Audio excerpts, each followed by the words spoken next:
নারী শক্তি। আরে নারী শক্তি যে বিহারের ভোটে একটা বড় বিষয় সে কথা আগেও প্রমাণ হয়েছে।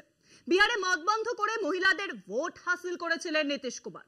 এই নভেম্বরে ফের নির্বাচন বিহারে।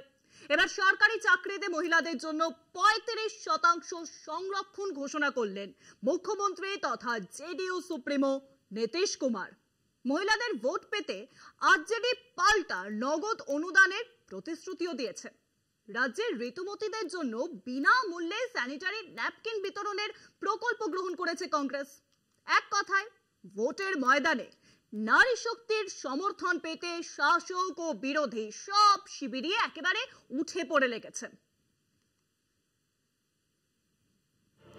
সর্বশেষ জনশুমারি অনুসারে বিহারের মোট জনসংখ্যা প্রায় 14 কোটি, যার মধ্যে মহিলা প্রায় 6 কোটি। জাতপাত নির্ভর বিহারের রাজ্য রাজনীতিতে পুরুষের আধিপত্য বরাবরে, ফলে ভোটের অধিকার থাকলেও মহিলা ভোটের নিয়ন্ত্রণের রাশ ছিল পুরুষের হাতে। কিন্তু গত 2014 সালে লোকসভা ভোট থেকে পুরুষের তুলনায় যেভাবে মহিলাদের ভোটদানের আগ্রহ বাড়তে শুরু করে, তাতেই রাজ্যের জাতভিত্তিক রাজনীতির সমীকরণ বদলের আভাস মেলে। ভোটের ভবিষ্যৎ নির্ধারণে মহিলাদের এই আধিপত্য বিস্তারে প্রথম নজর দেন নীতিশ কুমার। 2016 সালে মুখ্যমন্ত্রী নীতিশ মদ নিষিদ্ধ ঘোষণা করেন। রাজ্যে মদ বন্ধ নিয়ে পরে নীতিশ প্রশাসন একাধিক বিতর্কে জড়ালেও মহিলারা তাকে সমর্থন করেছিল।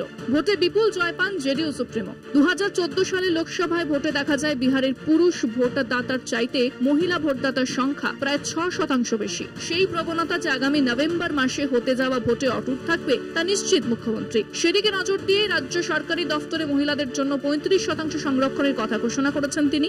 আবেদনকারীকে অবশ্যই বিহারের স্থায়ী বাসিন্দা হতে হবে। মঙ্গলবার রাজ্য মন্ত্রিসভার বৈঠকে এই সংরক্ষণের সিদ্ধান্ত গ্রহণ করা হয়েছে। সূত্রের খবর, অতি দ্রুত অর্থাৎ বিধানসভা ভোটের আগেই মহিলা সংরক্ষণের বিজ্ঞপ্তি জারি করতে নীতিশ মরিয়া। বিধানসভা ভোটে ক্ষমতা পেলে তারা রাজ্যের মহিলাদের মাসিক 2500 টাকা করে ভাতা দেবে বলে ইতিমধ্যে আরজেডি নেতা তেজস্বী যাদব ঘোষণা করেছেন। গত সপ্তাহে মহিলাদের বিনামূল্যে স্যানিটারি ন্যাপকিন বিলি করার কথা জানিয়েছে কংগ্রেস। সেখানে রাহুল গান্ধীর ছবি ব্যবহার নিয়ে বিজেপি বিতর্ক তুললেও আসন্ন ভোটে মহিলারাই যে রাজনীতির ভরকেন্দ্রে গুরুত্বপূর্ণ ভূমিকা নিতে চলেছে তা নিয়ে কোনো সংশয়ের অবকাশ নেই শাসক বা বিরোধী শিবিরে।